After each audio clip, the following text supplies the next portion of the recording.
In my circumstances right now, I'm a student, so of course, I'm in school full time. I work part time actually at the school. Good budgeting is a tough trick to master, even if you're not a student like Dwayne Clausen. Got a small savings account, but it is a challenge definitely to to put any kind of money aside right now. And Clausen isn't alone. Our trends are probably mirror the national trend. Is that probably 40 to 50% of the people living in Lubbock are living paycheck to paycheck. That might work for you now, but it has the potential to put you in a sticky situation. Well, the obvious is there's no cushion, there's no fallback, there's no plan B if an emergency occurs, whether it's ER, it's just some life event that requires you to dip into savings. Babies get sick, kids go to the hospital.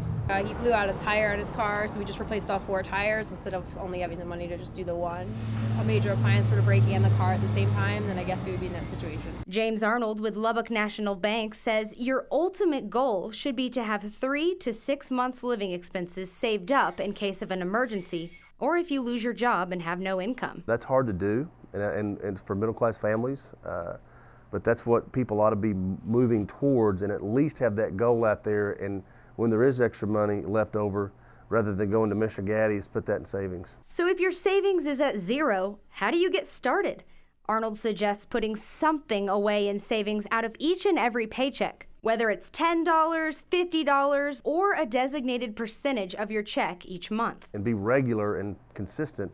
You don't have to just automatically fund a savings account with a 6-month reserve. You build it up over time. It's better than using a credit card because the money's there, ready to go. There's no interest on it. It's hard to make the decision to save instead of spend. But Clausen says he's going to try and put a little bit away each month from now on. Just working part time at school, it's really not a lot of money coming in, and generally I have bills I got to pay. But ideally for savings, I would be shooting at probably around 10 to 15%. Because life happens, and you just never know what's around the corner. Nice to have a little bit of a nest egg there, ready to go whenever you need it. Just because you never know what's going to happen. Track your expenses, develop a budget, and find the wiggle room where you'll cut down, because you can't afford to not save.